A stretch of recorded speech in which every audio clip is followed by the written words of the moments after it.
Reforming Heart hari ke-81. Renungan ini diambil dari website pemuda.stemi.id.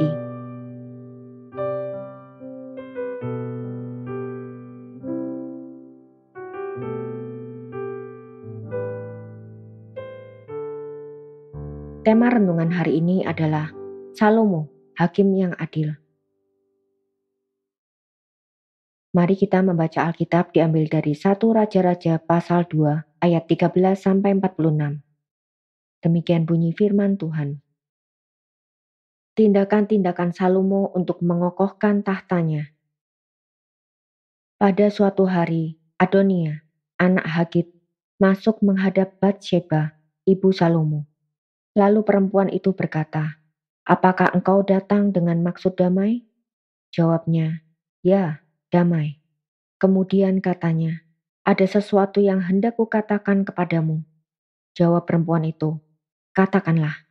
Lalu katanya, "Engkau sendiri tahu bahwa akulah yang berhak atas kedudukan raja, dan bahwa seluruh Israel mengharapkan supaya aku menjadi raja.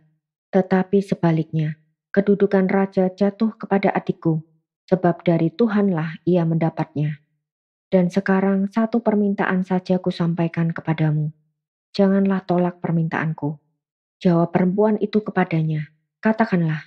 Maka katanya, "Bicarakanlah kiranya dengan Raja Salomo, sebab ia tidak akan menolak permintaanmu, supaya Abisak, gadis Sunam itu diberikannya kepadaku menjadi istriku." Jawab Batsheba, "Baik, aku akan membicarakan hal itu untuk engkau dengan raja." Batsheba masuk menghadap Raja Salomo untuk membicarakan hal itu untuk Adonia. Lalu bangkitlah raja mendapatkannya serta tunduk menyembah kepadanya. Kemudian duduklah ia di atas tahtanya dan ia menyuruh meletakkan kursi untuk bunda raja. Lalu perempuan itu duduk di sebelah kanannya. Berkatalah perempuan itu, "Suatu permintaan kecil saja yang kusampaikan kepadamu, janganlah tolak permintaanku." Jawab raja kepadanya, "Mintalah ya ibu, sebab aku tidak akan menolak permintaanmu." Kata perempuan itu, "Biarlah Abisak, gadis Sunam itu diberikan kepada kakakmu Adonia menjadi istrinya." Tetapi Raja Salomo menjawab ibunya, "Mengapa engkau meminta hanya Abisak, gadis Sunam itu untuk Adonia? Minta jugalah untuknya kedudukan raja. Bukankah dia saudaraku yang lebih tua, dan di pihaknya ada Imam Abiatar dan Yoab anak Seruya?" Lalu bersumpahlah Raja Salomo demi Tuhan, "Beginilah kiranya Allah menghukum aku, bahkan lebih daripada itu, jika Adonia tidak membayarkan nyawanya dengan permintaan ini. Oleh sebab itu, demi Tuhan yang hidup, yang menegakkan aku dan menundukkan aku di atas tahta Daud, ayahku, dan membuat bagiku suatu keluarga seperti yang dijanjikannya, pada hari ini juga Adonia harus dibunuh." Lalu Raja Salomo menyerahkan hal itu kepada Benaya bin Yoyada. Orang ini memancung dia sehingga mati. Dan kepada Imam Abiatar raja berkata, "Pergilah ke Anatot, ke tanah milikmu, sebab engkau patut dihukum mati. Tetapi pada hari ini aku tidak akan membunuh engkau, oleh karena engkau telah mengangkat tabut Tuhan Allah di depan Daud, ayahku, dan oleh karena engkau telah turut menderita dalam segala sengsara yang diderita ayahku." Lalu Salomo memecat Abiatar dari jabatannya sebagai imam Tuhan. Dengan demikian, Salomo memenuhi firman Tuhan yang telah dikatakannya di Shilo mengenai keluarga Eli. Ketika kabar itu sampai kepada Yoab, memang Yoab telah memihak kepada Adonia, sekalipun ia tidak memihak kepada Absalom. Maka larilah Yoab ke kemah Tuhan lalu memegang tanduk-tanduk mezbah. Kemudian diberitahukanlah kepada Salomo bahwa Yoab sudah lari ke kemah Tuhan dan telah ada di samping mezbah. Lalu Salomo menyuruh Benaya bin Yoyada, "Pergilah, pancung dia." Benaya masuk ke dalam kemah Tuhan serta berkata kepadanya, "Beginilah kata raja." "Keluarlah." Jawabnya, "Tidak, sebab disinilah aku mau mati." Lalu Benaya menyampaikan jawab itu kepada raja, katanya, "Beginilah kata Yoab dan beginilah jawabnya kepadaku." Kata raja kepadanya, "Perbuatlah seperti yang dikatakannya. Pancunglah dia dan kuburkanlah dia. Dengan demikian engkau menjauhkan daripadaku dan daripada kaumku noda darah yang ditumpahkan Yoab dengan tidak beralasan." dan Tuhan akan menanggungkan darahnya kepadanya sendiri, karena ia telah membunuh dua orang yang lebih benar dan lebih baik daripadanya. Ia membunuh mereka dengan pedang, dengan tidak diketahui ayahku Daud, yaitu Abner bin Ner, panglima Israel, dan Amasa bin Yeter, panglima Yehuda. Demikianlah darah mereka akan ditanggungkan kepada Yoab dan keturunannya untuk selama-lamanya. Tetapi Daud dan keturunannya dan keluarganya dan tahtanya akan mendapat selamat daripada Tuhan sampai selama-lamanya. Maka berangkatlah Benaya bin Yoyada, lalu memancung dan membunuh Yoab. Kemudian dia dikuburkan di rumahnya sendiri di padang gurun. Raja mengangkat Benaya bin Yoyada menggantikan Yoab menjadi kepala tentara, dan raja mengangkat Imam Sadok menggantikan Abiatar. Kemudian raja menyuruh memanggil Simei dan berkata kepadanya, "Dirikanlah bagimu sebuah rumah di Yerusalem. Diamlah di sana, dan janganlah keluar dari sana kemana-mana pun. Sebab ketahuilah sungguh-sungguh bahwa pada waktu engkau keluar dan menyeberangi sungai Kidron, pastilah engkau mati dibunuh, dan darahmu akan ditanggungkan kepadamu sendiri." Lalu berkatalah Simei kepada raja, "Baiklah demikian. Seperti yang tuanku raja katakan, demikianlah akan dilakukan hambamu ini." Lalu Simei diam di Yerusalem beberapa waktu lamanya. Dan sesudah lewat 3 tahun, terjadilah bahwa dua orang hamba Simei lari daripada Akis bin Maaka, Raja Gad. Lalu diberitahukan kepada Simei, "Ketahuilah, kedua orang hambamu ada di Gad." Maka berkemaslah Simei, dipelanainya keledainya, dan pergilah ia ke Gad, kepada Akis untuk mencari hambanya itu. Lalu Simei pulang dan membawa mereka dari Gad. Ketika diberitahukan kepada Salomo bahwa tadinya Simei pergi dari Yerusalem ke Gad dan sekarang sudah pulang, maka raja menyuruh memanggil Simei dan berkata kepadanya, "Bukankah aku telah menyuruh engkau bersumpah demi Tuhan dan telah memperingatkan engkau begini? Ketahuilah sungguh-sungguh bahwa pada waktu engkau keluar dan pergi kemana-mana pun, pastilah engkau mati dibunuh." Dan kau telah menjawab, "Baiklah demikian, aku akan menaatinya." Mengapa engkau tidak menepati sumpah demi Tuhan itu dan juga perintah yang kuperintahkan kepadamu? Kemudian kata raja kepada Simei, "Engkau sendiri tahu dalam hatimu segala kejahatan yang kau perbuat kepada Daud ayahku. Maka Tuhan telah menanggungkan kejahatanmu itu kepadamu sendiri. Tetapi diberkatilah kiranya Raja Salomo dan kokohlah tahta Daud di hadapan Tuhan sampai selama-lamanya." Raja memberi perintah kepada Benaya bin Yoyada. Lalu keluarlah Benaya, dipancungnya Simei sehingga mati. Demikianlah kerajaan itu kokoh di tangan Salomo.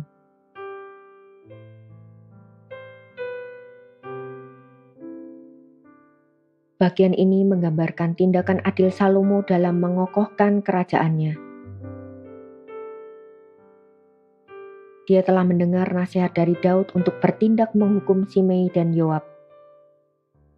Salomo bertindak dengan cara yang bijak dalam menghadapi mereka semua. Tetapi sepintas, kalau kita baca, orang-orang yang dihukum oleh Salomo adalah orang-orang yang berpotensi mengancam tahtanya sebagai raja. Perhatikan bahwa dia menghukum Adonia dan Yoab dengan hukuman mati secara langsung. Apakah ini sesuatu yang berkait dengan menyingkirkan musuh-musuh yang mengancam tahta? Ya, tapi seluruh tindakan Salomo bukanlah tanpa alasan yang adil. Walaupun menghukum mati Adonia dan Yoab, berarti menyingkirkan ancaman bagi tahtanya. Tetapi Salomo tidak secara buta menghukum mereka. Keduanya melakukan kejahatan yang setimpal dengan hukuman mati. Mari kita lihat lebih dalam kesalahan-kesalahan orang-orang tersebut. Kesalahan Adonia. Adonia tetap merasa bahwa dialah yang layak menjadi raja. Di dalam ayat 15, dia bahkan mengira bahwa seluruh Israel mengharapkan dia menjadi raja. Tetapi dalam 1 Raja-Raja pasal 1 ayat 20, Batsheba menyatakan bahwa seluruh Israel menantikan orang yang akan ditunjuk oleh Daud. Mereka melihat kepada Daud, bukan Adonia. Adonia bahkan dengan berani mengatakan bahwa kehendak Tuhan memberikan Salomo tahta kerajaan itu tidak tepat. Lalu permintaan Adonia untuk mendapatkan Abisak adalah langkah yang sangat berani. Dia meminta gundik dari Daud. Dalam budaya kuno, gundik para raja akan diberikan kepada penerus tahta raja itu. Adonia mungkin berpikir, Kalau Salomo terlalu lemah dan tidak dapat bertindak keras, dia sudah diampuni, dan dia justru ingin mempermainkan kemurahan Salomo dengan berpikir bahwa Salomo hanyalah seorang muda yang tidak berani. Mungkin Adonia menganggap Salomo tidak mengerti kalau dia berusaha perlahan-lahan mengambil tahta Israel dari Salomo, dimulai dengan mengambil salah satu gundik dari raja sebelumnya, yaitu Daud. Tetapi kitab ini menyatakan bahwa Salomo tahu apa yang menjadi tipu daya Adonia. Dan sesuai janjinya, yaitu kalau Adonia bertindak seperti orang fasik, maka dia akan dibunuh. Tindakan ini adalah tindakan fasik, yaitu tetap berusaha merebut tahta dari orang yang telah mengampuni dia. Bahkan Adonia memanfaatkan Batsheba sebagai ibu Salomo untuk berbicara kepada Salomo. Perhatikan bahwa Salomo tidak melaksanakan janjinya di ayat 20. Dia tidak menepati janjinya kepada ibunya, karena dia tahu bahwa melanggar janji itu mempunyai konsekuensi lebih kecil daripada menepati janji dan membiarkan Adonia mengambil Abisak, gundik Daud. Maka Salomo memerintahkan supaya Adonia dihukum mati. Adonia tidak diberikan ampun lagi ketika dia meremehkan anugerah. Dia sudah diampuni dari hukuman mati, tetapi masih merasa layak mendapat kedudukan raja.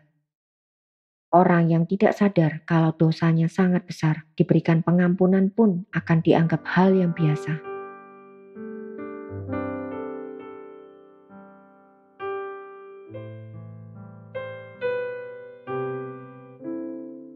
Untuk direnungkan.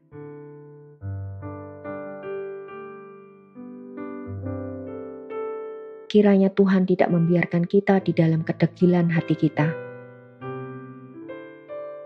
Biarlah kita tidak mempertahankan dosa kita atau pura-pura meninggalkannya di depan manusia.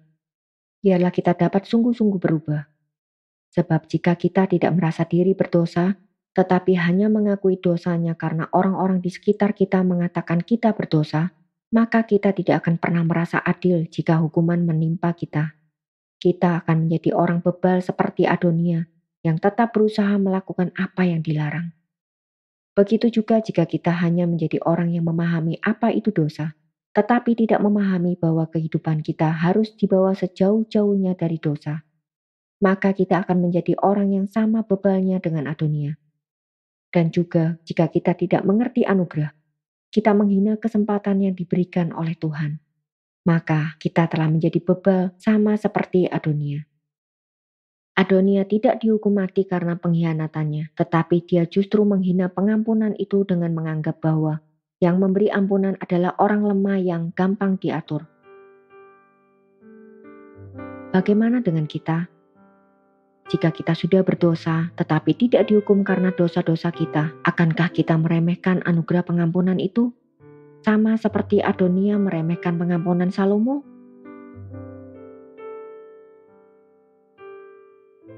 Kesalahan Abiatar. Salomo memecat Abiatar dari jabatan imam.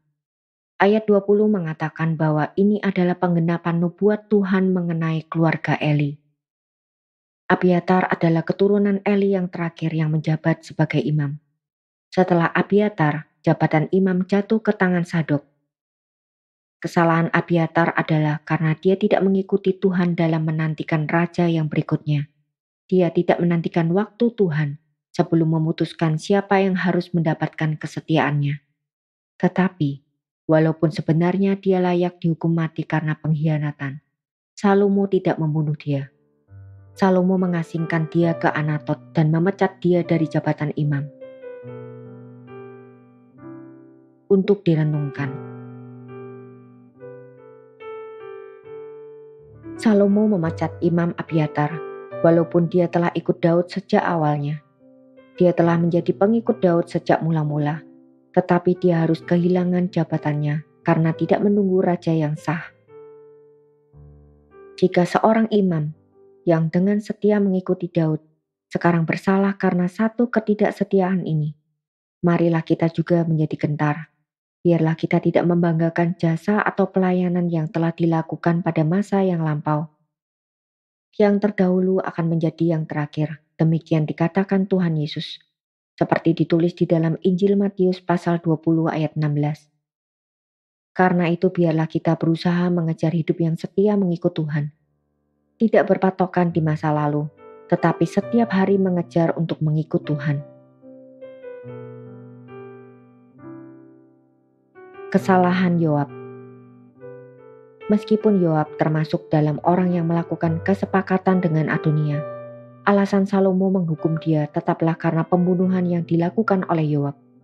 Kematian Abner dan Amasa sekarang dituntut dari Yoab. Ketika Yoab masuk ke dalam kemah Tuhan dan tangannya memegang tanduk mezbah, Salomo sama sekali tidak memedulikan dia berada di mana. Salomo tetap memerintahkan Benaya untuk memancung Yoab. Di dalam kemah Tuhan pun Yoab tetap dibunuh karena kematian layak diterimanya. Untuk direnungkan, Tuhan tidak lalai menghukum orang yang bersalah. Yoab terus dipercaya sebagai panglima tentara Daud. Tetapi begitu tiba waktu penghukumannya, maka Tuhan membangkitkan Salomo dan memberikan kepada Yoab apa yang pantas dia dapatkan. Inilah yang perlu kita renungkan. Jangan sembarangan dengan hidup kita, karena Tuhan tidak lalai menyatakan keadilannya dan penghakimannya. Apa yang kita lakukan hari ini, jika itu menghina Tuhan, tentu akan membuat kita dihukum oleh Tuhan. Mungkin bukan sekarang, tetapi Tuhan tidak lupa menyatakan keadilan kepada setiap orang. Janganlah berbuat dosa lagi. Biarlah kita sadar bahwa Tuhan tidak akan lupa untuk mencambuk anak-anaknya yang berbuat dosa. Mungkin bukan sekarang, tetapi akan datang waktunya Dia menghukum. Kesalahan Simei. Salomo tidak membunuh Simei, tetapi memberikan larangan untuk keluar dari rumahnya di Yerusalem. Inilah cara Tuhan menghukum Simei, yaitu menjadi tahanan di rumah sendiri. Jika dia melanggar, barulah akan dihukum mati. Tetapi Simei menganggap enteng larangan itu. Dia meninggalkan tempat di mana dia ditahan untuk menemui budaknya yang lari. Akhirnya Salomo memerintahkan Benaya untuk memancung Simei. Salomo dengan bijak tidak langsung membunuh Simei. Dia melihat dulu apakah Tuhan izinkan adanya pengampunan bagi yang telah mengutuk orang yang diurapi Tuhan ini. Ternyata tidak ada pengampunan. Simei meremehkan aturan yang dibuat Salomo, dan karena itu dia akhirnya tetap dibunuh. Untuk direnungkan, biarlah kita tidak menganggap remeh segala perintah dan larangan Tuhan. Sangat mudah untuk menganggap kalau Tuhan tidak akan mungkin menghukum. Kesabaran Tuhan kita hina dengan menganggap sepi ancamannya. Semoga kita tidak bersikap seperti ini, karena jika waktu Tuhan telah cukup dan kesabarannya habis, maka celakalah kita.